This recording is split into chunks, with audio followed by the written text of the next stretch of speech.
Hello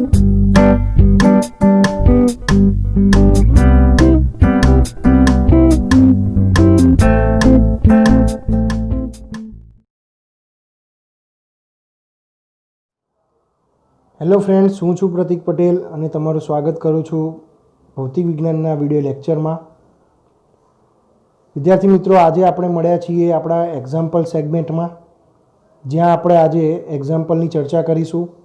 chapter number 3, સુરેખ પથ પર ગતિ, motion in a straight line. એમાં આપણે સૌ પ્રથમ તો ઉદાહરણના કેટલાક દાખલાની ચર્ચા કરીશું અને પછી સ્વાધ્યાયના કેટલાક દાખલાની આપણે ચર્ચા કરીશું. પરંતુ વિદ્યાર્થી મિત્રો, સૌ પ્રથમ તમારે એટલી વસ્તુની ધ્યાન રાખવી પડશે કે આ ચેપ્ટરમાં કેટલા MCQ ટાઈપ જે સૂત્રો છે એ સૂત્રો તમારે ધ્યાનમાં રાખવા પડશે. પ્લસ દરેક સમીકરણને તમારે યાદ રાખવું પડશે, ત્યારે તમે એક્ઝામ્પલ ગણી શકશો. એક્ઝામ્પલ ગણતી વખતે સૌ પ્રથમ તો શું ધ્યાનમાં રાખવાનું છે કે તમારે રકમ વ્યવસ્થિત વાંચવાની છે અને રકમમાંથી કેટલી વિગતો આપી છે એ વ્યવસ્થિત પહેલાં લખવાની છે. પછી તમારે શું શોધવાનું છે અને એ શોધવા માટે મારે કયું સૂત્ર વાપરવાનું છે એ તમે જો મગજમાં લઈ લો તો તમારો એક્ઝામ્પલ તરત જ સોલ્વ થઈ જશે. તો આપણે વધુ ટાઈમ વેસ્ટ ન કરતા એક્ઝામ્પલ તરફ જઈએ. પરંતુ જો તમે આ લેક્ચર જુઓ છો, તમને લેક્ચર્સ વધારે મજા આવે છે, યુઝફુલ લાગે છે, તો જરૂર લાઈક કરજો, શેર કરજો અને જે લોકોએ સબસ્ક્રાઈબ નથી કરી ચેનલ એને સબસ્ક્રાઈબ પણ કરજો. તો આપણે જઈએ ઉદાહરણ નંબર 1 તરફ. તો વિદ્યાર્થી મિત્રો, ઉદાહરણ નંબર 3.1 છે. એક સુરેખ કાર રેખા ઉપર, બરાબર, એક કાર છે સુરેખ રેખા ઉપર ગતિ કરે છે. જેમ કે આકૃતિ નંબર 3.1, હું તમને આકૃતિ નંબર 3.1 દોરીને બતાવું છું. એમાં OP એટલે કે O થી P સુધી ગતિ કરતા 18 સેકન્ડ લે છે. T બરાબર શું કરે છે? 18 સેકન્ડ લે છે. અને P થી Q તરફ પાછું ફરવા માટે 6 સેકન્ડ લે છે. O થી P તરફ જતાં 18 સેકન્ડ અને P થી Q તરફ જતાં 6 સેકન્ડ લે છે. તો આ કાર O થી P ઉપર જાય ત્યારે અને O થી P ઉપર જઈને ફરી પાછી Q ઉપર જાય, પાછી ફરે ત્યારે સરેરાશ વેગ અને સરેરાશ ઝડપ શું છે, કેટલી હશે એ આપણે શોધવાની છે. વિદ્યાર્થી મિત્રો, રકમમાં ખબર પડી ગઈ. ચાલો આપણે એને સોલ્વ કરીએ. તો વિદ્યાર્થી મિત્રો, તમને આકૃતિ નંબર 3.1 આ રીતની આપેલી છે ટેક્સ્ટ બુકમાં કે કોઈ એક કાર સુરેખ પથ પર ગતિ કરે છે અને ગતિ કરે છે ત્યાં O બિંદુથી એટલે કે 0થી શરૂઆત કરે છે અને P બિંદુ ઉપર પહોંચે છે, જ્યાં P બિંદુ એ 360 મીટર એટલે કે x અક્ષ એ મીટરમાં છે, બરાબર, 360 મીટરે પહોંચે છે. 360 મીટરનું અંતર કાપી એ કાર પરત ફરી Q બિંદુ ઉપર એટલે કે ઉદ્ગમ બિંદુથી 240 મીટર જેટલા અંતરે પહોંચે છે. તો અહીંયા તમને સમય આપેલો છે રકમમાં કે O થી P સુધી જવા માટે T બરાબર 18 સેકન્ડનો સમય લે છે. P થી Q સુધી જવા માટે T બરાબર 6 સેકન્ડનો સમય લે છે. તો આપણે O થી P અને O થી P જઈને પછી Q સુધી સરેરાશ વેગ અને સરેરાશ ઝડપ શોધવાની છે. તો સૌ પ્રથમ તો વિદ્યાર્થી મિત્રો, આપણને ખબર હોવી જોઈએ કે જ્યારે હું સરેરાશ વેગ શોધીશ કે સરેરાશ ઝડપ શોધીશ તો મારે સૌથી પહેલાં તો શું જોઈશે? તો સૌ પ્રથમ આપણે સરેરાશ વેગ લઈએ, જેને આપણે આ રીતે દર્શાવીએ છીએ. સરેરાશ વેગ લઈએ તો આપણી પાસે સૌ પ્રથમ તો શું હોવું જોઈએ? એક તો સ્થાનાંતર હોવું જોઈએ ભાગ્યા શું હોવું જોઈએ? સમયગાળો, બરાબર, સ્થાનાંતર ભાગ્યા સમયગાળો. ચલો આપણે સ્થાનાંતર શું લઈશું? તો કે O થી P સુધી જાય ત્યાં સુધીની આપણે વાત કરીએ તો પ્રારંભિક સ્થાન O છે. P ઉપર પહોંચે એટલે અંતિમ સ્થાન 360 છે. એટલે 0 મીટરથી શરૂઆત કરી 360 મીટર સુધીનું અંતર એને કાપ્યું છે. તો સ્થાનાંતર શું થશે? તો કે સ્થાનાંતર થશે અંતિમ સ્થાન માઇનસ પ્રારંભિક સ્થાન. અંતિમ સ્થાન માઇનસ પ્રારંભિક સ્થાન. અને એના માટે લીધેલો સમય કેટલો આપ્યો છે તમને? 18. તો એ T. તો અંતિમ સ્થાન તમારું કેટલું છે? 360 -0 ભાગ્યા 18, 360 - 0 ભાગ્યા 18, તો 360 ભાગ્યા 18 થશે અને 360 ભાગ્યા 18 બરાબર શું થાય તો કે 18 દુ 36 અને આ 0 છે એને મૂકી દો તો 360 ભાગ્યા 18 શું આવ્યું તો 20 મીટર પ્રતિ સેકન્ડ આવી. સરેરાશ વેગ કેટલો મળી ગયો આપણને 20 મીટર પ્રતિ સેકન્ડ. હવે આપણે એના માટે જ એ જ ઓપી માટે શું શોધવાનું છે તો કે સરેરાશ ઝડપ. સરેરાશ ઝડપને આપણે જો દર્શાવવું હોય તો આપણે આ જ રીતે દર્શાવીએ છીએ, પરંતુ સૂત્રમાં થોડો ફેરફાર છે. સરેરાશ ઝડપ એટલે શું થશે તો કે એના માટે મારી પાસે જોઈશે પથ લંબાઈ ભાગ્યા સમયગાળો. પથ લંબાઈ તો શું તો કે એને O થી P સુધીનું કાપેલું અંતર એટલે કે OP ભાગ્યા સમય. હવે O થી P સુધીનું કાપેલું અંતર કેટલું છે 360 છે. O થી P સુધીનું કાપેલું અંતર કેટલું છે 360 છે ભાગ્યા એનો સમય કેટલો લીધો છે તો કે 18 સેકન્ડ એને સમય લીધો છે. તો તમને સરેરાશ ઝડપ પણ અહીંયા કેટલી મળશે 20 મીટર પ્રતિ સેકન્ડ. બરાબર. તો એના માટે તમને સરેરાશ ઝડપ મળી ગઈ 20 મીટર પ્રતિ સેકન્ડ. હવે આપણે બીજો કેસ એવો લેવાનો છે કે O થી P સુધી જાય છે, O થી P સુધી જાય છે અને ત્યાંથી પરત ફરી Q ઉપર આવે છે. બરાબર. તો એ સમયગાળા દરમિયાન ટોટલી જે છે એને કેટલું સ્થાનાંતર કર્યું અને કેટલું એને ઝડપ મળશે એ આપણે શોધવી છે. તો આપણું સૂત્ર છે સરેરાશ વેગ V =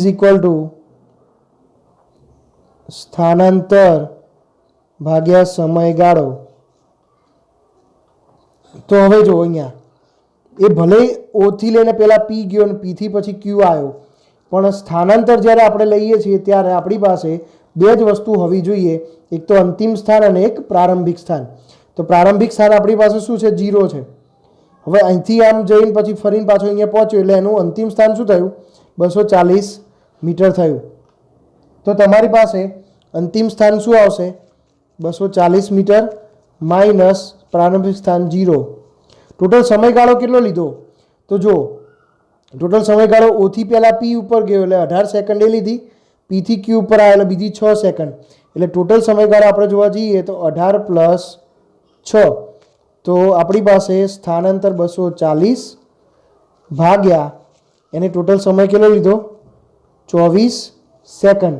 તો તમને ખબર 24 એકા 24 ને 1 0 એટલે કે તમારી પાસે સરેરાશ વેગ V = શું મળશે 10 મીટર પ્રતિ સેકન્ડ. શું મળશે 10 મીટર પ્રતિ સેકન્ડ. હવે મારે શું શોધવું છે તો કે મારે લેવું છે હવે સરેરાશ ઝડપ. પરંતુ સરેરાશ ઝડપ માટે આપણે શું લઈશું તો કે પથ લંબાઈ ભાગ્યા સમયગાળો. હવે અહીંયા ખાસ ધ્યાનમાં રાખવાનું છે કે એની પથ લંબાઈ કેટલી થશે તો પહેલાં 0 થી P ઉપર ગયો, P થી Q ઉપર આવ્યો. હવે પથ લંબાઈ માટે આપણને ખ્યાલ છે કે પથ લંબાઈ એટલે બધા જ અંતરનો શું કરવાનો છે સરવાળો કરવાનો છે. તો પથ લંબાઈ એટલે 0 થી P અને P થી પાછું Q સુધીનું ટોટલ અંતર એને આપણે લેવાનું છે. તો જો પથ લંબાઈ એટલે O થી P સુધીનું અંતર વત્તા P થી Q સુધીનું અંતર ભાગ્યા સમયગાળો આપણે ટોટલ લેવાનો છે કેટલો તો કે 18 + 6. બરાબર ને. O થી P સુધીનું અંતર એનું કાપ્યું છે 360 વત્તા P થી Q સુધી આવ્યો છે એટલે P બિંદુ 360 ઉપર હતું, Q બિંદુ 240 ઉપર હતું. તો 360 - 240 તો મળશે 120 ભાગ્યા અહીંયા થશે 24. તો 360 વત્તા 120 તમે કરશો તો કેટલા આવશે જો 0 6 ને 2 8 3 ને 1 4 ભાગ્યા 24. બરાબર ને. 480 ભાગ્યા 24, 24 દુ 48 તો 20 મીટર પ્રતિ સેકન્ડની સરેરાશ ઝડપ એને મળે છે. ઓકે. ચલો વિદ્યાર્થી મિત્રો આપણે જઈએ ઉદાહરણ નંબર 3.2 તરફ. ઉદાહરણ નંબર 3.2 શું કહે છે આપણને કે એક્સ અક્ષને અનુલક્ષીને ગતિ કરતા એક પદાર્થનું સ્થાન તમને આપ્યું છે, એનું એક સમીકરણ આપ્યું છે આપણને. સ્થાનનું શું આપ્યું છે? સમીકરણ છે. અને સમીકરણ શું છે? એક્સ બરાબર એ પ્લસ બી ટી સ્ક્વેર. આ રીતનું તમને એક સમીકરણ આપેલું છે, જ્યાં એની કિંમત તમને આપી છે 8.5 મીટર, બીની કિંમત આપી છે 2.5 મીટર પ્રતિ સેકન્ડ સ્ક્વેર અને ટીનું માપન સેકન્ડમાં કરેલ છે. તો ટી ઇઝ ઇક્વલ ટુ 0 સમયે તેનો વેગ કેટલો હશે એ આપણે શોધવાનું છે. અને 2 સેકન્ડ અને 4 સેકન્ડ વચ્ચે સરેરાશ વેગ કેટલો છે એ આપણે શોધવાનું છે. બરાબર છે? જો વિદ્યાર્થી મિત્રો, સૌ પ્રથમ તો આપણને અહીંયા સ્થાનનું એક સમીકરણ આપેલું છે. બરાબર, હવે આપણે બધાને ખ્યાલ છે સ્થાનનું સમીકરણ આપ્યું છે. સ્થાનનું સમય સાપેક્ષે એક વખત વિકલન કરીએ તો આપણને શું મળે છે? વેગ મળે છે. તો વેગ મેળવવા માટે સૌ પ્રથમ તમારે શું કરવું પડશે? વિકલન કરવું પડશે. તો આપણે પહેલો ભાગ સાબિત કરવાનો પ્રયત્ન કરીએ. તો વેગ v બરાબર dx by dt is equal to d by dt of a plus B T square. બરાબર, એ શું છે? તો 8.5 છે. તો એ અચળાંક છે, કોઈ ફિક્સ તમને આપી દીધો છે, જેની જોડે કોઈ સમય નથી. અહીંયા આપણે સમીકરણ જે વાપરીશું, સમીકરણ વિકલનનું સૂત્ર શું વાપરીશું? ડી બાય ડીએક્સ ઓફ એક્સની એન ઘાત ઇઝ ઇક્વલ ટુ એન એક્સની એન માઇનસ 1. અને બીજું ડી બાય ડીએક્સ ઓફ કોઈ સંખ્યા હોય, અચળ પદ હોય, તો અચળ પદનું વિકલન 0. આ બે સૂત્રનો આપણે અહીંયા ઉપયોગ કરીશું. તો વેગ v is equal to dx by dt, તો આ અચળ પદ છે તો એનું વિકલન શું થશે? 0 થશે. અહીંયાથી 2 આગળ લાવો તો 2b ટીની એક ઘાત ઓછી કરો તો એકલું t. તો વેગ v બરાબર આપણને 2bt જ મળ્યું. બરાબર છે? આ આપણી જોડે વેગનું સમીકરણ આવી ગયું. તો આપણે શું કરવાનું છે? t ઇઝ ઇક્વલ ટુ 0 સમયે શું કરવાનું છે? t ઇઝ ઇક્વલ ટુ 0 સમયે તેનો વેગ કેટલો હશે એની આપણે ચર્ચા કરવાની છે. બરાબર, તો તમે કોઈ પણ કિંમત અહીંયા મૂકશો. અહીંયા બીની કિંમત મૂકશો 2.5. બરાબર, બીની કિંમત મૂકશો 2.5. 2 બી તમને આપે છે 2.5 ઇન્ટુ ટી. આવું તમને સમીકરણ મળશે. પણ તમને બધાને ખબર જ છે કે ટી બરાબર 0 મૂકીએ તો બધું 0 થઈ જાય. તો ટી બરાબર 0 સમયે વેગ v ઇઝ ઇક્વલ ટુ શું મળશે? 0 મીટર પ્રતિ સેકન્ડ. એટલે આપણે પહેલો ભાગ અહીંયા સાબિત કર્યો. ખ્યાલ આવી ગયો? બીજા ભાગમાં આપણને શું કીધું છે? 2 સમય આપે છે, એટલે કે કોઈ ચોક્કસ સમયગાળો આપ્યો છે. t1 બરાબર 2 સેકન્ડથી શરૂ કરી 4 સેકન્ડ સુધીમાં સરેરાશ વેગ શોધવાનો છે. હવે તમને ખ્યાલ છે સરેરાશ વેગ શોધવા માટે મારી પાસે તો પહેલાં સ્થાનાંતર હોવું જરૂરી છે. તો આપણે બીજા પાઠમાં શું કરીશું? સૌથી પહેલાં તો સ્થાનાંતર શોધીશું. સ્થાનાંતર કઈ રીતે શોધીશું? સ્થાનાંતર કઈ રીતે શોધીશું? તો મારી પાસે એક્સનું સમીકરણ છે, તો a plus B T square. હવે સ્થાનાંતર એટલે શું થાય? તો કે અંતિમ સ્થાન અને પ્રારંભિક સ્થાન. તો જો ક્યાંથી શરૂઆત કરવાની કીધી છે? તો t1 બરાબર 2 સેકન્ડથી શરૂઆત કીધી છે અને ક્યાં સુધી લેવાની છે? t2 બરાબર 4 સેકન્ડ સુધી. તો સ્થાનનું સમીકરણ મને આપેલું છે. એ સ્થાનના સમીકરણમાં જો હું શરૂઆતનો સમય મૂકીશ તો મને પ્રારંભિક સ્થાન મળશે, અંતિમ સમય મૂકીશ તો અંતિમ સ્થાન મળશે. તો જ્યાં t દેખાય છે ત્યાં 2 મૂકી દો. તો અહીંયા t છે, tની જગ્યાએ 2 મૂકી દો. બરાબર, તો 2 નો વર્ગ 4. 2 નો વર્ગ 4. બીની કિંમત તમને આપી છે 2.5 અને એની કિંમત તમને આપી છે 8.5. તો 8.5 વત્તા 2.5 ઇન્ટુ 4. 8.5 વત્તા 2.5 ઇન્ટુ 4. જો તમારે આવું નથી કરવું, ધારો કે અત્યારે હાલ તમારે આવું સમીકરણ સ્વરૂપે રાખીએ તો a વત્તા 4b, જ્યારે t is equal two 4 second અહીંયા મૂકો તમે તો તમને સમીકરણ મળશે a plus 16b.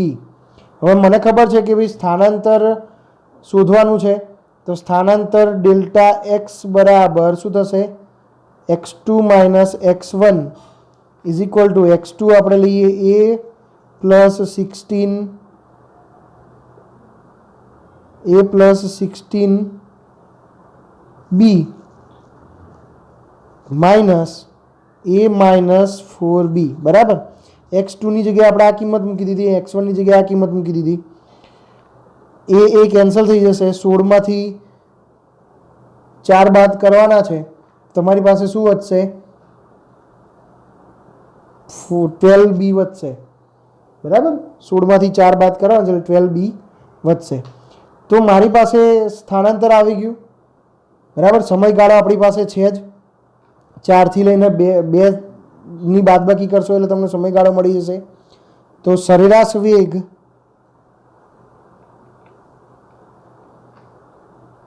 v is equal to delta X by delta T 12b upon delta T કેટલા મળશે તમને, 2. 4માંથી 2 બાદ કરો એટલે 2 વધશે, તો તમને મળશે 6. તો 6 ગુણ્યા b, તો સરેરાશ વેગ ઇઝ ઇક્વલ ટુ 6 ઇન્ટુ બીની વેલ્યુ તમને આપેલી છે 2.5, તો તમને જવાબ મળશે ફાઇનલ 15 મીટર પ્રતિ સેકન્ડ. શું જવાબ મળશે તમને, 15 મીટર પ્રતિ સેકન્ડ. ઉદાહરણ નંબર 3.3 જેમાં એવું કહેવા માગે છે, કલનશાસ્ત્રની રીતનો ઉપયોગ કરીને નિયમિત પ્રવેગી ગતિના સમીકરણો મેળવો. આપણે થિયરીમાં નિયમિત પ્રવેગી ગતિના સમીકરણ મેળવેલા છે અને એ જ સમીકરણ આપણે હવે કલનશાસ્ત્રની રીતથી મેળવવાના છે. ત્યાં આપણે આલેખની રીતથી મેળવ્યા હતા. કલનશાસ્ત્રનો મતલબ કે આપણે સંકલન અને વિકલનનો ઉપયોગ કરવાનો છે બરાબર. વિકલન સાથે સાથે સંકલનનો પણ આપણે ઉપયોગ કરી અને નિયમિત પ્રવેગી ગતિના સમીકરણ મેળવવાના છે. તો આપણે શરૂઆત કરીએ. સૌપ્રથમ તો આપણી પાસે પ્રવેગનું સૂત્ર છે બરાબર. પ્રવેગ એ બરાબર dv અપોન dt. પ્રવેગ એ બરાબર dv બાય dt. તો આની ઉપરથી હું dvને કરતા બનાવી દઉં તો a dt મળશે બરાબર. a dt મળશે. તો મારે કલનશાસ્ત્રનો ઉપયોગ કરવાનો છે, તો હું સંકલનનો અત્યારે અહીંયા ઉપયોગ કરું. આ વિકલનવાળું સૂત્ર ઉપયોગ કર્યું. હવે આપણે એને સંકલનનો ઉપયોગ કરીએ અને બંને બાજુ સંકલન લઈએ. બંને બાજુ સંકલન લેતા તો dv આપણું જો આ સૂત્ર છે a dt, બે બાજુ આપણે શું કર્યું, સંકલન કર્યું. બે બાજુ સંકલન કર્યું. ક્યાંથી ક્યાં સુધી સંકલન કરશો, તો શરૂઆતના વેગથી લઈને અંતિમ વેગ સુધી, અને સમય શરૂઆતના સમય 0થી લઈને અંતિમ સમય t સુધી આપણે શું કરવું છે, સંકલન કરવું છે. હવે અહીંયા જો ધ્યાન આપજો, મેં તમને સંકલનના સમીકરણમાં થોડું સમજાવ્યું હતું કે જો અહીંયા કશું જ ના હોય તો અહીંયા 1 કહેવાય બરાબર. અને એકનું સંકલન શું થશે, તો કે ચલપદ પોતે. હવે ચલપદ શું છે, v છે, તો v એકનું સંકલન શું થશે, એકનું v થશે પોતે, v0 થી લઈને v ઇઝ ઇક્વલ ટુ, આમાંથી પ્રવેગ આપણે બહાર લઈ લઈએ તો ઇન્ટિગ્રેશન 0 થી t, અંદર શું વધ્યું, 1 વધ્યું dt. તો જેમ અહીંયા 1નું સંકલન કર્યું એમ અહીંયા પણ 1નું સંકલન કરીએ. એક 1નું સંકલન ચલપદ પોતે 0 થી t બરાબર. માટે હવે જો મેં તમને શીખવાડ્યું હતું કે જ્યારે સંકલન આવી રીતે કરો તો ભાઈ શું કરવાનું, અપર લિમિટ જે છે ઉપરની લિમિટ મૂકવાની, માઇનસ લોઅર લિમિટ મૂકવાની. તો પહેલાં અપર લિમિટ મૂકીએ v, માઇનસ લોઅર લિમિટ મૂકીએ v0. તો upper limit minus lower limit into a, upper limit મૂકો t માઇનસ લોઅર લિમિટ મૂકો 0. તો 0 મૂકશો તો શું થઈ જશે, બધું 0 થઈ જશે. તો 0 મૂકવાથી બધું 0 થઈ જાય અને આ રીતનું સ્ટેપ મળે આપણને. v is equal two v0 ને પેલી બાજુ લઈ જાઓ તો v0 પ્લસ at. તો આપણી પાસે અચળ પ્રવેગી ગતિ એટલે કે નિયમિત પ્રવેગી ગતિનું પ્રથમ સમીકરણ આવી ગયું. બરાબર. v is equal two v0 plus at. આપણી પાસે શું થઈ ગયું? પહેલું સમીકરણ મળી ગયું. બરાબર. ચલો આપણે હવે બીજા સમીકરણ તરફ જઈએ. બીજા સમીકરણ માટે આપણે વેગનું સૂત્ર લઈશું. આપણને ખ્યાલ છે વેગ બરાબર v is equal dx by dt. જો હું dxને કરતા બનાવું તો dx બરાબર v ઇન્ટુ dt. બંને બાજુ સંકલનનો ઉપયોગ કરવાનો છે. સંકલનનો ઉપયોગ કરતાં બંને બાજુ સંકલન લઈ લઈએ. dxનું સંકલન લઈએ x0 થી x સુધીનું અને tનું સંકલન લઈએ આપણે 0 થી t સુધીનું. હવે અહીંયા આપણે થોડું એક કામ કરવાનું છે. ઇન્ટિગ્રેશન x0 થી x dx આને એમને એમ રાખીએ, કંઈ ના હોય એટલે આગળ 1 કહેવાય. ઇન્ટિગ્રેશન 0 થી t. અહીંયા vની જગ્યાએ આપણે નિયમિત પ્રવેગી ગતિનું પ્રથમ સમીકરણ મૂકી દઈએ.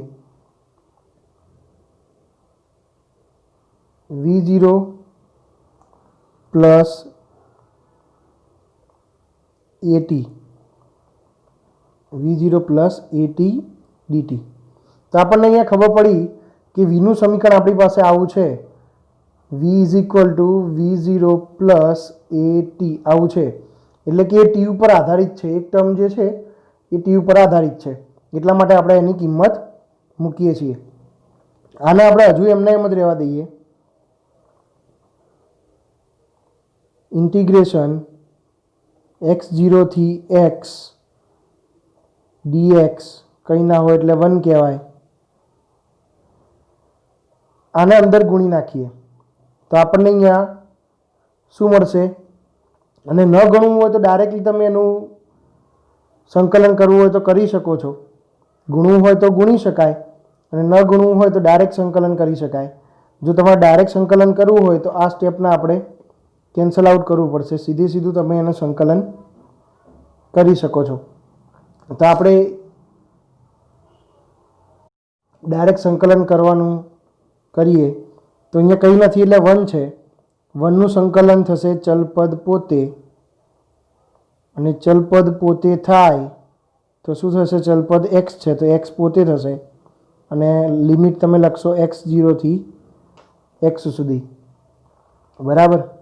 અહીંયા તમે આનું જો વિકલન કરશો v0 dt તો v0 જે છે અચળ છે. બરાબર. અને ખાલી dt એટલે એનું સંકલન થશે t પોતે. તો શું આવશે? 0 થી t એનું લિમિટેશન આવશે. ખબર પડી ને? v0 into dt. તો v0 અચળ છે, બહાર નીકળી જશે એટલે 1 વધશે અને 1નું સંકલન ચલપદ પોતે થશે. જ્યારે અહીંયા આપણે વાત કરીએ તો એ બહાર નીકળશે. t dt છે તો આપણી પાસે સંકલનનું સૂત્ર હતું આવું. જો યાદ હોય તો x ની n ઘાત dx હોય તો x ની n પ્લસ 1 ભાગ્યા n પ્લસ 1 આવું તમે લખી શકો. બરાબર ને? તો એની ઉપરથી આપણે લઈએ t ની 1 ઘાત ભાગ્યા t ની 1 ઘાત છે ને અહીંયા dt છે તો આપણે સંકલન શું કરીશું? તો કે t ની 2 ઘાત ભાગ્યા 2 t સ્ક્વેર બાય 2 આ પ્રમાણે. બરાબર. તો 0 થી t. ફરીથી જોઈ લઈએ. અહીંયા 1 છે તો એનું સંકલન ચલપદ પોતે x0 થી x is equal two v0 dt. v0 અચળ બહાર નીકળી જશે, કશું જ નહીં વધે, 1 વધશે એટલે એનું સંકલન ચલપદ પોતે 0 થી t વત્તા એ બહાર નીકળશે ઇન્ટુ t. tનું સંકલન થશે t સ્ક્વેર બાય 2 અને એની લિમિટ 0 થી t. દરેક જણાની લિમિટ આપણે અંદર મૂકી દઈએ. તો આની limit upper limit minus lower limit તો x minus x0 is equal two v0 upper limit minus lower limit into t plus 1/2 અને 12 પહેલાંથી 12 લઈ લીધા આપણે. એ અપર લિમિટ મૂકો તો t સ્ક્વેર, લોઅર લિમિટ મૂકો તો 0. તો આપણી પાસે બીજું સમીકરણ પણ આવી ગયું અચળ પ્રવેગી ગતિનું, અને આપણે સમીકરણ નંબર 2 કહીએ. સમીકરણ નંબર 2 અચળ પ્રવેગી ગતિનું સ્થાનાંતર બરાબર એટલે x minus x0 is equal two v0t plus 1/2 at square. આપણને બીજું સમીકરણ મળી ગયું. આપણે હવે ત્રીજું સમીકરણ સોલ્વ કરવું છે. કલનશાસ્ત્રની રીતથી જ આપણે ત્રીજું સમીકરણ પણ સોલ્વ કરવું છે. તો ત્રીજું સમીકરણ સોલ્વ કરતી વખતે થોડું આપણે અહીંયા વધારે ધ્યાન આપીશું, કારણ કે ડાયરેક્ટ આપણી પાસે એવું કોઈ સમીકરણ નથી જે આપણે સીધું લઈ શકીએ. બરાબર, તો આપણે શું કરીએ, સૌથી પહેલાં તો પ્રવેગ લઈશું. અહીંયા પ્રવેગ એ બરાબર dv બાય dt આવું થશે. પ્રવેગ એ બરાબર dv બાય dt. તો હું જો આને આમ કરતા બનાવીશ તો વેગવાળું સમીકરણ જે પહેલું મળ્યું એ જ સમીકરણ મળશે આપણને. આપણે લાવવાનું છે એની અંદર સ્થાનાંતર. તો આપણે શું કરીએ, જો dx વડે ઉપર ગુણીએ અને dx વડે નીચે ગુણીએ. બંને પદને dx વડે ગુણતા ઉપર અને નીચે અંશ અને છેદમાં dx વડે ગુણાકાર કરતા તો શું થશે જોજો. આ dx ને આપણે એમ નામ રહેવા દઈએ, આ dx ને અહીંયા મૂકીને આને અહીંયા મૂકી દઈએ.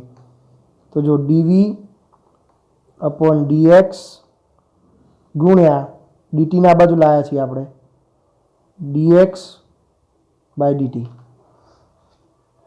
બરાબર, આ dx આ બાજુ જશે ને dt આ બાજુ જશે. તો dv અપોન dx બીજું કંઈ નથી કર્યું નવું, આને આપણે ઉલટાયા છે. આને અહીંયા મૂક્યા છે, આને અહીંયા મૂક્યા છે. ગુણાકારમાં તો તમે કરી શકો. dv બાય dt બરાબર શું મળશે તમને? વેગ મળશે. તો તમારી પાસે અહીંયા પ્રવેગનું આવું એક સૂત્ર મળ્યું, વેગ ગુણ્યા dv બાય dx. વેગ ગુણ્યા dv બાય dx. તો dx ને લઈ જઈએ આપણે ઉપરની સાઈડ. તો dx ને આપણે ઉપરની સાઈડ લઈ જઈએ તો અહીંયા આપણી પાસે સૂત્ર શું આવશે? a dx is equal two v dv. આવું આવ્યું. હવે આપણે બંને બાજુ શું કરીએ? સંકલન લઈએ. બંને બાજુ સંકલન લઈએ. તો બંને બાજુ સંકલન લેતા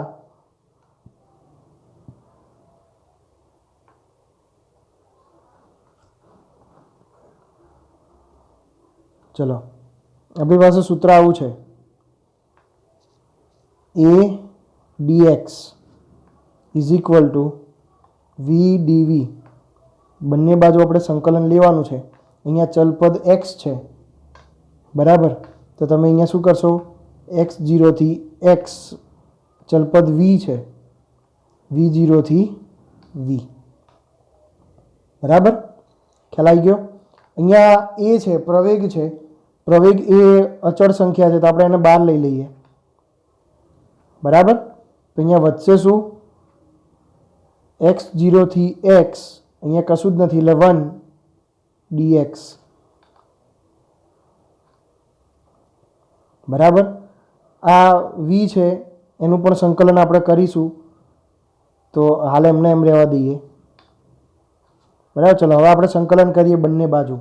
આ એમના એમ 1 હોય તો 1 નું સંકલન ચલપદ પોતે, તો x મૂકી દો, લિમિટ એની નક્કી કરી દો. x0 થી x is equal two v છે, v નું સંકલન v સ્ક્વેર બાય 2, v નું સંકલન v સ્ક્વેર બાય 2, v0 થી v. બરાબર, v સ્ક્વેર બાય 2, v0 થી v. ચલો લિમિટ મૂકી દો હવે. તો a પહેલાં upper limit x minus x0, બરાબર, upper limit minus lower limit is equal two આ 2 છે અને આપણે સાઈડમાં રાખી દઈએ 1/2, પહેલાંથી કોમન લઈ લઈએ. બરાબર, તો અહીંયા અંદર વધશે શું? v સ્ક્વેર v0 થી v. તો 1/2 પહેલાં અપર લિમિટ મૂકો તો આવશે v square minus lower limit મૂકો v0 સ્ક્વેર. આ 2ને આપણે આ બાજુ ગુણી નાખીએ અને આપણે આ સ્ટેપને કરતાં બનાવી દઈએ. તો v square minus v0 square is equal two 2a x minus x 0. તો જો આપણી પાસે ત્રીજું સમીકરણ પણ આવી ગયું. નિયમિત પ્રવેગી ગતિના 3 સમીકરણ આપણને અહીંયા મળી ગયા છે. બરાબર, 3 સમીકરણ આપણે સાબિત કર્યા. v is equal two v0 plus at, x minus x0 is equal two v0t plus 1/2 at square, અને ત્રીજું સમીકરણ v square minus v0 square બરાબર 2ax માઇનસ x0. આ દાખલો તમને થિયરી તરીકે પણ પૂછી શકાય, 3 માર્ક્સમાં પૂછી શકાય એવો દાખલો છે. ખાસ કરીને તૈયાર કરજો. ઉદાહરણ નંબર 3.4. એક બહુમાળી મકાનના ટોચ પરથી એક દડાને શિરોલંબ ઉધ્વ દિશામાં 20 મીટર પ્રતિ સેકન્ડની ઝડપથી ફેંકવામાં આવે છે. દડો જે બિંદુએથી ફેંકવામાં આવે છે તે જમીનથી ઊંચાઈ 25 મીટર છે. બરાબર, તમારે શોધવાનું શું છે? તો કે દડો કેટલી ઊંચાઈએ પહોંચે છે, અને બીજું દડો જમીનને અથડાય તે પહેલાં કેટલો સમય લાગશે. જી તમને 10 મીટર પ્રતિ સેકન્ડ સ્ક્વેર લેવાનું કીધું છે. ઉદાહરણ નંબર 3.4ની રકમ જોયા બાદ આપણને એટલી ખબર પડે કે એક બહુમાળી મકાન આપણે લીધું. એ બહુમાળી મકાનની ટોચ પરથી એક દડાને ઉધ્વ દિશામાં એટલે ઉપરની બાજુ એટલે કે એ બિંદુથી એ દડાને આપણે બી બિંદુ સુધી ફેંકીએ છીએ, અને એનો શરૂઆતનો વેગ આપણી પાસે છે v0 is equal to 20 metre પ્રતિ સેકન્ડ. બરાબર, 20 મીટર પ્રતિ સેકન્ડની ઝડપથી ફેંકે છે.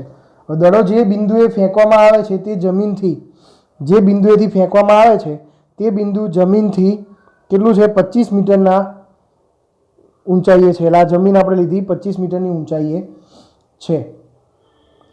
બરાબર, હવે આપણે જોવાનું છે કે દડો કેટલી ઊંચાઈએ પહોંચશે. પહેલી વસ્તુ તો આપણે એ શોધવાની છે કે દડો કેટલી ઊંચાઈએ પહોંચે છે. તો પહેલો ભાગ આપણે સાબિત કરીએ કે અહીંયા ધારો કે આપણે જોઈએ ને તો કે બિલ્ડિંગની ઊંચાઈ આપણને ડી આપી છે. બરાબર, એટલે આપણે અહીંથી આટલું અંતર જે છે એને આપણે બિલ્ડિંગની ઊંચાઈ ડી બરાબર 25 મીટર લઈએ. બરાબર, હવે એ બિંદુથી બોલને આપણે ઉપરની દિશામાં ફેંકીએ છીએ તો ઉધ્વ દિશામાં એનો પ્રારંભિક વેગ v0 આપણને આપેલો છે 20 મીટર પ્રતિ સેકન્ડ. બરાબર, પ્રવેગ આપણને લેવાનો કીધો છે જી. રકમની અંદર આપણે વાંચ્યું હોય તો ખબર હશે 10 મીટર પ્રતિ સેકન્ડ સ્ક્વેર લેવાનું કીધું છે. ઉધ્વ દિશામાં જાય અને પછી નીચે આવશે એટલે એની ઉપર ઉત્પન્ન થતો પ્રવેગ કેવો મળશે? -g મળશે. બીજું તો કે બી બિંદુએ પહોંચશે જ્યારે, કારણ અહીંથી ફેંકવામાં આવ્યો ત્યારે ઉપરની દિશામાં જતો એટલે વેગમાં સતત ઘટાડો થાય. એટલે જ્યારે બી બિંદુએ પહોંચે છે અને અહીંયાથી નીચે આવવાની શરૂઆત કરે છે ત્યારે ક્ષણભર માટે પણ એનો અંતિમ વેગ જે છે એ શું થઈ જશે? 0 મીટર પ્રતિ સેકન્ડ થઈ જશે. બરાબર, તો કેટલી ઊંચાઈએ પહોંચે છે એટલે આપણે અહીંથી એની ઊંચાઈ શોધવાની છે. આપણી પાસે બીજી બધી વસ્તુ છે. અચળ પ્રવેગી ગતિનું સમીકરણ આપણે વાપરીએ. v square minus v0 square is equal two 2ah. બરાબર, ચલો અંતિમ વેગ 0 છે, માઇનસ v સ્ક્વેર એટલે v0 આપણને આપે છે 20, તો અહીંયા શું આવશે? 20નો વર્ગ ઇઝ ઇક્વલ ટુ 2 એની જગ્યાએ લખવાનું છે -g, અને h આપણે કેટલા લેવાના છે? તો કે શોધવાના છે.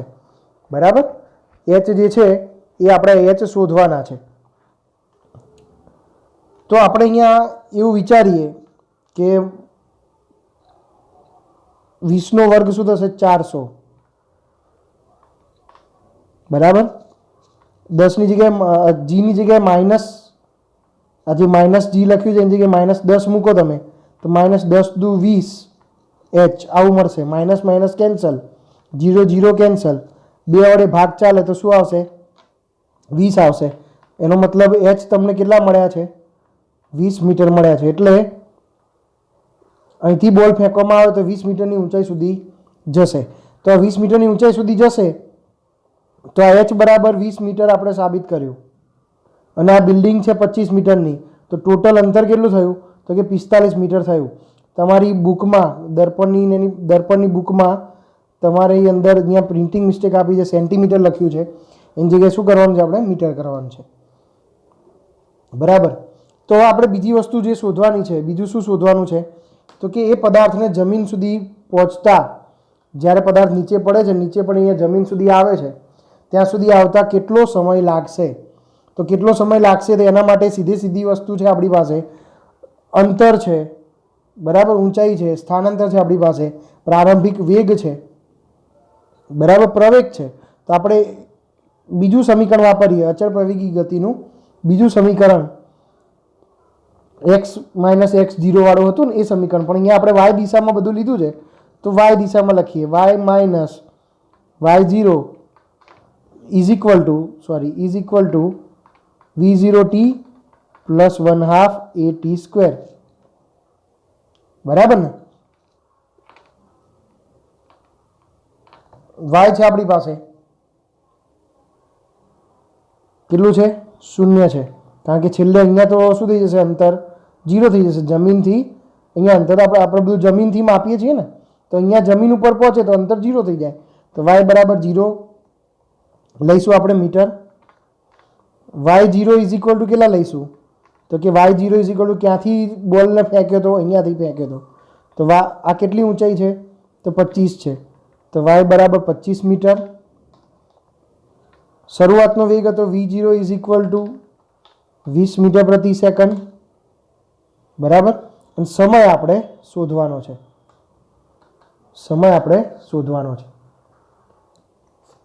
એ છે એ કેટલો મૂકીશું? તો એ આપણને કીધેલું છે રકમમાં 10 લેવાનો છે, પણ નીચેની દિશામાં આપણે લઈએ તો 10 મીટર પ્રતિ સેકન્ડ સ્ક્વેર, પણ કેવા?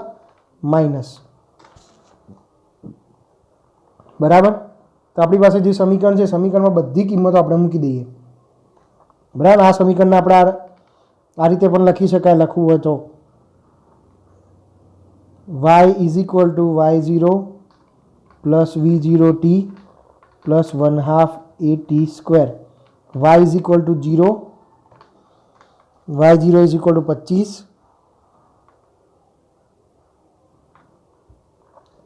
v0 તો કેટલા છે? 20 છે, તો 20 ઇન્ટુ t પ્લસ 1/2, એ એટલે -10,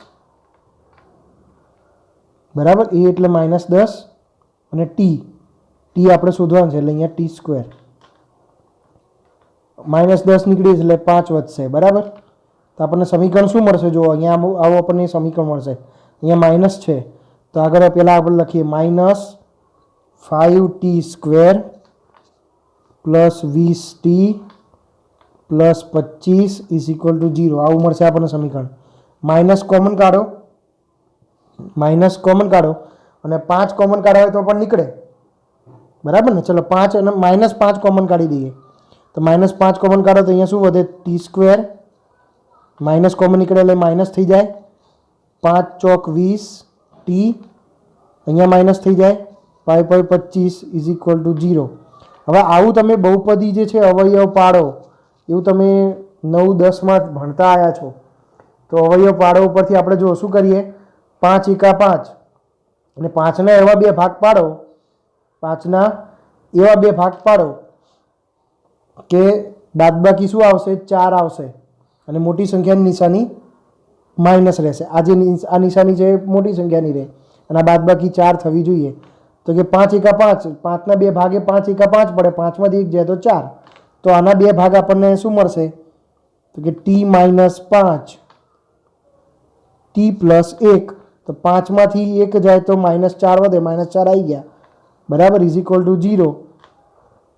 તો આપણને અહીંયા શું મળશે? t - 5 is equal two 0, t plus 1 is equal two 0. તો t is equal two 5 second મળી. અને બીજી પોસિબિલિટી શું થાય? t is equal two -1 second. હવે સમય કદી માઇનસમાં હોય નહીં, સમય કદી માઇનસમાં શોધી શકાય નહીં. તો આ જે ઓપ્શન છે શક્ય નથી. તો તમારો જવાબ શું આવ્યો? t is equal two 5 second. એટલે કે આ બિલ્ડિંગ ઉપરથી તમે અહીંયાથી ઊભા કોઈ બોલને નાખો છો 20 મીટર પ્રતિ સેકન્ડના વેગથી ઉપરની દિશામાં નાખવામાં આવે છે, તો અહીંયા જમીન ઉપર પહોંચતા એને ફક્ત ને ફક્ત 5 સેકન્ડ લાગશે. ઉદાહરણ નંબર 3.5ની વાત કરીએ તો મુક્ત પતન પામતા પદાર્થની ગતિની ચર્ચા કરો અને હવામાં અવરોધોને અવગણો. વિદ્યાર્થી મિત્રો, તમે મારો જો આગળનો એક લેક્ચર છે જેમાં આપણે ગુરુત્વ પ્રવેગ અને મુક્ત પતન પામતા પદાર્થની ચર્ચા કરી હતી. એમાં બધા જ સમીકરણ વિશે ચર્ચા થઈ હતી, એટલે આપણે બધું ડિટેલમાં ફરીથી કરતા નથી. બરાબર, તમારે જોવું હોય તો એ લેક્ચર ફરીથી તમે જોઈ શકો છો. બરાબર છે, એ લેક્ચર ફરીથી જોજો, એમાંથી વધારે માહિતી મેળવી શકાશે.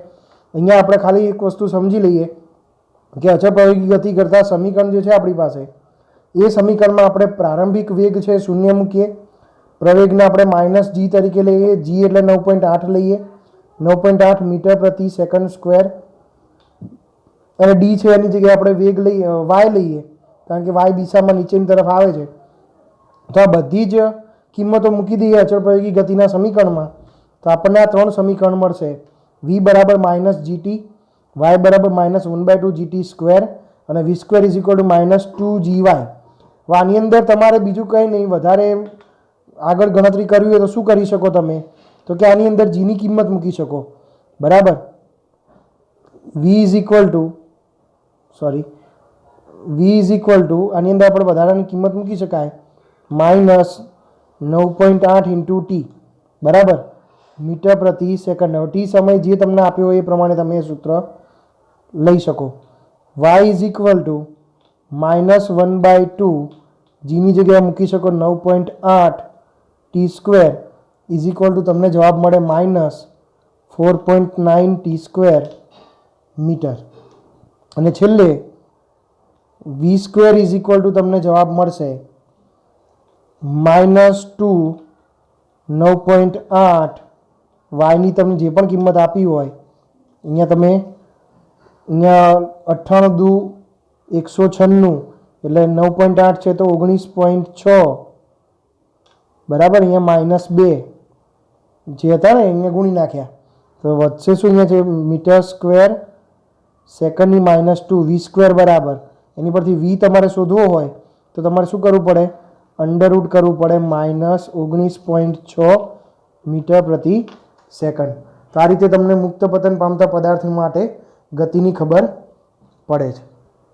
જો વિદ્યાર્થી મિત્રો, ઉદાહરણ નંબર 3.6 જે છે એ ગેલિલિયો દ્વારા કરેલું એક અવલોકન છે અને અવલોકનની થોડી ચર્ચા છે, એટલે એ ઉદાહરણ આપણે કરવાની જરૂર નથી.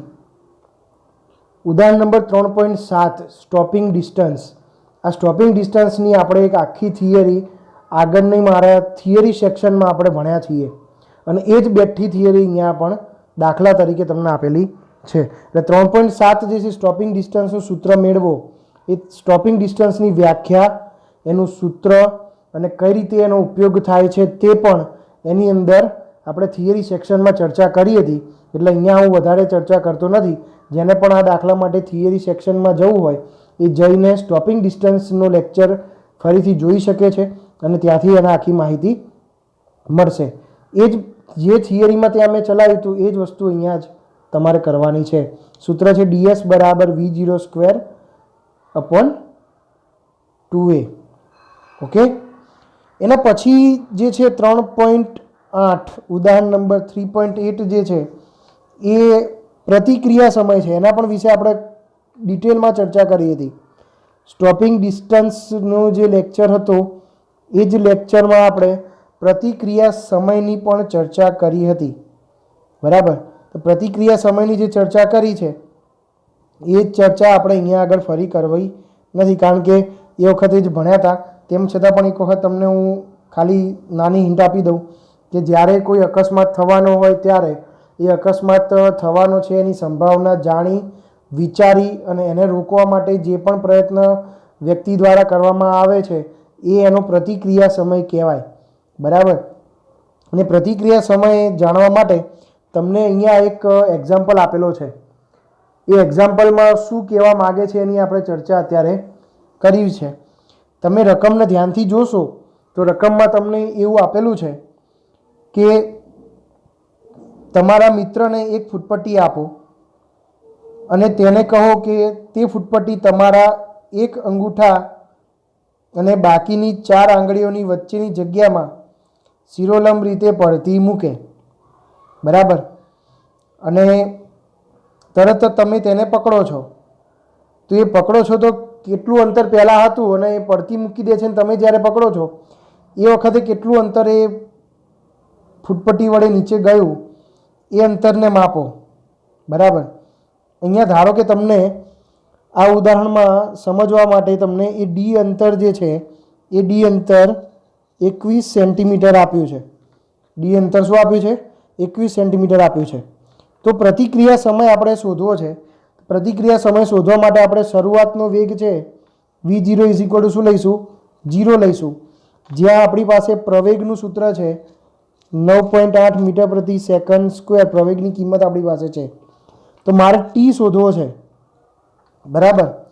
ટી કેટલો થશે એ મારે શોધવું છે. તો આપણી પાસે અંતરનું સમીકરણ છે ડી બરાબર v0t પ્લસ 1/2 at સ્ક્વેર. બરાબર.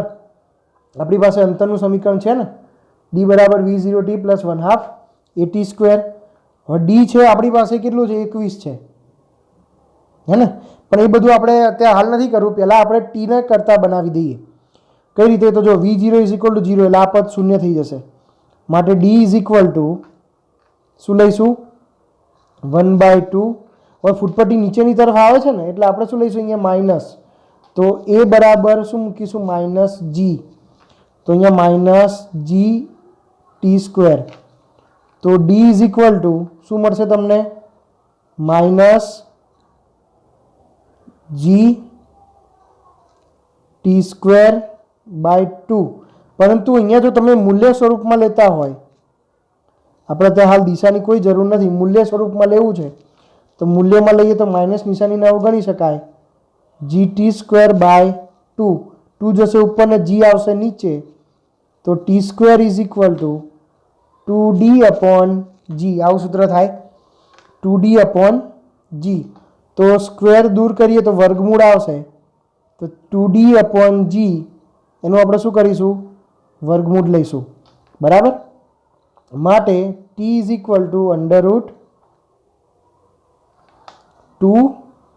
ડીની જગ્યાએ આપણે શું મૂકીશું? 21.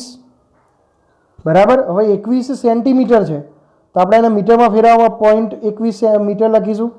તો અહીંયા છેદમાં શું લખીશું? 100. g એટલે 9.8. બરાબર ને? તો આપણે આને 98 ઉપર 10 લઈ જઈએ. મીંડું ગયું. બરાબર. ક્લિયર? તો તમારો આન્સર √0.04286 આવશે અને એમાંથી તમે વર્ગમૂળ કાઢશો એટલે તમારો ફાઇનલ આન્સર 0.207 સેકન્ડ. એટલે કે તમારો પ્રતિક્રિયા સેકન્ડ કેટલો થયો? 0.2 સેકન્ડ એપ્રોક્સિમેટ થયો કે તમે 0.2 સેકન્ડમાં તમે પ્રતિક્રિયા આપી દીધી છે એવું અહીંયા સમજાવવા માગે છે. ચલો છેલ્લું ઉદાહરણ. 2 સમાંતર રેલવે ટ્રેક ઉત્તર દક્ષિણ દિશામાં છે. ટ્રેન એ ઉત્તર તરફથી 54 કિલોમીટર પ્રતિ કલાકની ઝડપે અને ટ્રેન બી દક્ષિણ દિશામાં 90 કિલોમીટર પ્રતિ કલાકની ઝડપે ગતિ કરે છે. તો એની સાપેક્ષે બીનો વેગ શોધો. બીની સાપેક્ષ જમીનનો વેગ શોધો. ટ્રેન એની છત પર તેની ગતિની વિરુદ્ધ દિશામાં, બરાબર, ટ્રેન એની છત પર એની ગતિની વિરુદ્ધ દિશામાં ટ્રેન એની સાપેક્ષે 18 કિલોમીટર પ્રતિ કલાકની ઝડપથી દોડતા વાંદરાનો વેગ જમીન ઉપર ઊભી રહેલી વ્યક્તિની સાપેક્ષે શોધો. બરાબર. તો આ રકમ હતી. આપણે દાખલો સોલ્વ કરીએ. ચલો 3.9ની રકમ જોયા બાદ આપણે એને સોલ્વ કરીએ. ધારો કે આપણી જોડે આ દિશા છે, આ દિશા ઉત્તર દિશા છે અને આ છે દક્ષિણ દિશા છે. તો ટ્રેન એ જે છે, અહીંયા કોઈ એક ટ્રેન છે, ટ્રેન એ ઉત્તર દિશામાં એટલે આ દિશામાં 54 કિલોમીટર પ્રતિ કલાકના વેગથી ગતિ કરે છે. અને ટ્રેન બી જે છે એ દક્ષિણ દિશામાં 90 કિલોમીટર પ્રતિ કલાકના વેગથી ગતિ કરે છે. તો હવે ધારો કે તમારે અહીંયા જે પણ કંઈ શોધવાનું છે, પહેલાં તો તમારે શું શોધવાનું છે? એ સાપેક્ષે બીનો વેગ શોધવાનો છે. તો એ સાપેક્ષે બીનો વેગ શોધો કે પછી કોઈ પણ રીતે કોઈ પણ અહીંયા કિંમત શોધો. તમે અહીંયા એક વસ્તુ ધ્યાન રાખજો, તમને બધી જ કિંમત છે એ કિલોમીટર પ્રતિ કલાકમાં આપેલી છે. જો એ કિલોમીટર પ્રતિ કલાકમાં છે અને જો તમે કિલોમીટર પ્રતિ કલાકમાં જ રાખવા માંગતા હોય તો છેક સુધી એને કિલોમીટર પ્રતિ કલાકમાં લેવાનું. જો તમે એને મીટર પ્રતિ સેકન્ડમાં ફેરવવા માંગતા હોય તો પહેલેથી એને મીટર પ્રતિ સેકન્ડમાં ફેરવી દો, અથવા તો છેક સુધી કિલોમીટર પ્રતિ કલાક રાખી એને મીટર પ્રતિ સેકન્ડમાં ફેરવજો. બે રીતે કરી શકાય. આપણે શું કરીએ છીએ, પહેલેથી એને મીટર પ્રતિ સેકન્ડમાં ફેરવી દઈએ છીએ. તો વીએ જેટલો વેગ છે એ કેટલું થશે, તો 54 ગુણ્યા કિલોમીટર છે એનું મીટરમાં ફેરવો તો શું થાય, 1000 મીટર થાય, ભાગ્યા કલાકની સેકન્ડ કેટલી થશે, તો 3600 સેકન્ડ. તો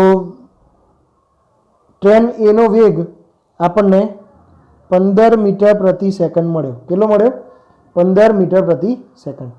જ્યારે અહીંયા ટ્રેન બી માટે લઈએ તો ટ્રેન બી માટે જો 90 ગુણ્યા 1000 ભાગ્યા 3600, ખ્યાલ આવી ગયો. તો તમે આને ઉડાડશો, કિંમત આવશે તમારી કેટલી, 25 મીટર પ્રતિ સેકન્ડ. તો વેગ વીબી. હવે જો અહીંયા આપણે ધ્યાન રાખજો, ખાસ આ રકમમાં જે સમજવાનું છે આ છે મેઇન પોઈન્ટ, આ છે. ધારો કે તમે આ દિશા જે છે એ દિશાને ધન એક્સ દિશા લેતા હોય પ્લસ એક્સ, તો પછી આ જે દિશા થશે આર્યા એની સામેની દિશા એ માઇનસ એક્સ દિશા થશે. તો ધન એક્સ દિશામાં જતી ટ્રેન એ લીધી છે આપણે, તો માઇનસ એક્સ દિશામાં જતી ટ્રેન બી મળશે. તો બીનો વેગ આપણે કેવો લેવો પડશે, માઇનસ લેવો પડશે. ખ્યાલ આવી ગયો. તો પહેલેથી માઇનસ આપણે અહીંયા લખી દઈએ, -90 કિલોમીટર પ્રતિ કલાક, -90 ગુણ્યા 1000 ભાગ્યા 3600, તો -25 મીટર પ્રતિ સેકન્ડ. ખ્યાલ આવી ગયો. ચલો હવે ટ્રેન એની સાપેક્ષે બીનો વેગ મારે શોધવો છે. તો આપણે અહીંયા શું કરીશું, પહેલી જ વસ્તુ આપણે શોધવાની છે, એની સાપેક્ષે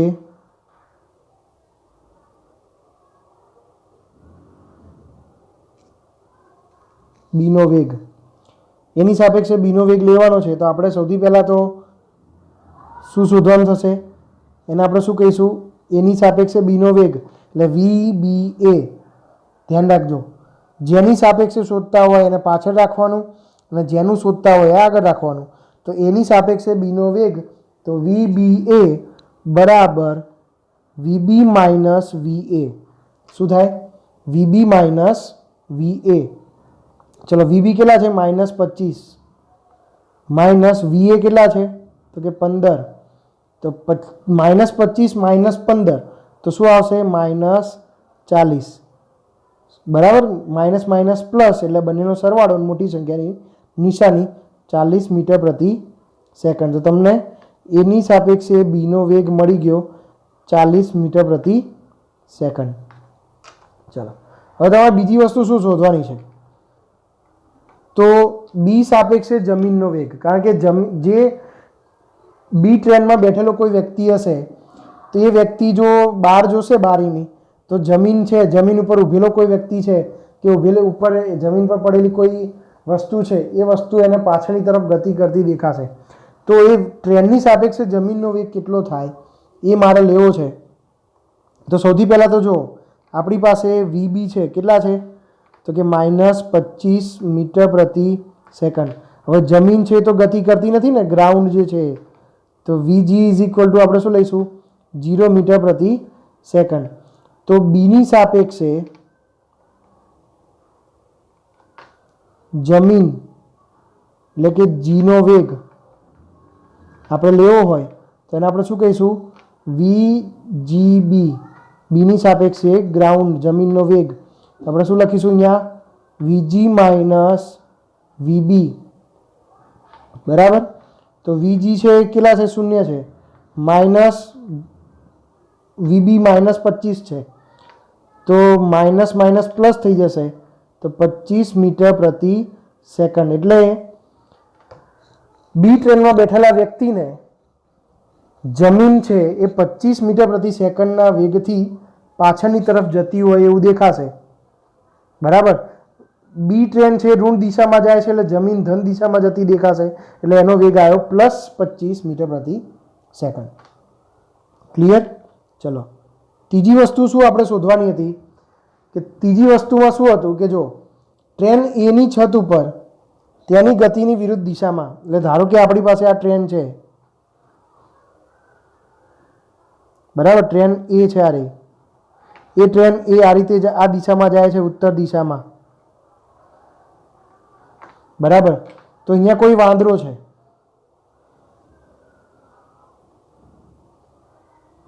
બરાબર, એ વાંદરો છે આ દિશામાં કૂદકો મારશે, આ દિશામાં જાય છે. તમને એવું કીધું છે રકમમાં, ધ્યાનથી વાંચો ફરી. ટ્રેન એની છત પર તેની ગતિની વિરુદ્ધ દિશામાં 18 કિલોમીટર પ્રતિ કલાકની ઝડપથી, એટલે આપણે અહીંયા મંકીનો વેગ લઈએ 18 કિલોમીટર પ્રતિ કલાક, પણ એ કેવું છે, ટ્રેન એની વિરુદ્ધ દિશામાં જાય છે, એટલે કે -18 કિલોમીટર પ્રતિ કલાકની ઝડપથી દોડતા વાંદરાનો વેગ જમીન પર ઊભી રહેલી વ્યક્તિની સાપેક્ષમાં શોધો. એટલે શરૂઆતમાં તો તમારી પાસે ટ્રેનની સાપેક્ષમાં વાંદરાનો વેગ જોઈશે, પછી તમે એને જમીન સાથે ઊભેલી કોઈ વ્યક્તિ સાથે કમ્પેરિઝન કરી શકશો. તો સૌથી પહેલાં તો આપણે વેગ શોધી નાખીએ કે એનો વેગ મીટર પ્રતિ સેકન્ડમાં કેટલો છે. તો કે ભાઈ -18 ગુણ્યા 1000 ભાગ્યા 3600, તો તમારો જવાબ આવશે -5 મીટર પ્રતિ સેકન્ડ, બરાબર. તો મંકીનો વેગ છે એ -5 મીટર પ્રતિ સેકન્ડ જેટલો છે. ઓકે, હવે એ ટ્રેનની સાપેક્ષમાં આવે, જમીન ઉપર ઊભેલી વ્યક્તિ જે છે એની સાપેક્ષમાં ટ્રેન છે તો ધન દિશામાં જાય છે, તો એ ટ્રેનની સાપેક્ષમાં હું શું શોધી નાખીશ, તો જમીન ઉપર ઊભેલા વ્યક્તિને પણ એ જ વેગ દેખાવાનો છે. તો આપણે અહીંયા શું કરવું પડશે, તો કે એ ટ્રેન જે છે એ ટ્રેનની સાપેક્ષે વાંદરાનો વેગ, એ ટ્રેનની સાપેક્ષે વાંદરાનો વેગ VMA, એની સાપેક્ષે મંકીનો વેગ, તો VM - VA, બરાબર. તો VM કેટલું છે, તો કે -5, આપણે અહીંયા શોધ્યું હાલ, વત્તા, કારણ કે અહીંયા આપણે શું કરીશું, તો કે VM શોધવા, સોરી આપણે VM તો શોધવાના છે ને, ઓકે, આપણે VM તો શોધવાના છે, તો આપણે VM ને કરતા બનાવી દઈએ. VM = આ આવી જશે આ બાજુ, VMA પ્લસ VA. હવે આપણે જે આ શોધ્યું એ ટ્રેનની સાપેક્ષમાં, એની સાપેક્ષમાં મંકીનો વેગ હતો, તો આપણે એની અંદર કિંમત મૂકી દઈએ, તો આનો વેગ થશે -5 પ્લસ ટ્રેનનો વેગ તો આપણને પહેલાંથી જ આપેલો છે 15, બરાબર, -5 પ્લસ 15, તો = અહીંયા શું થાય 10 મીટર પ્રતિ સેકન્ડ. તો મંકીનો વેગ તમને મળી ગયો 10 મીટર પ્રતિ સેકન્ડ. તો વિદ્યાર્થી મિત્રો, આપણે ઉદાહરણના દાખલા અહીંયા કમ્પ્લીટ કર્યા. નેક્સ્ટ લેક્ચરમાં આપણે સ્વાધ્યાયના દાખલા અહીંયા જોઈશું.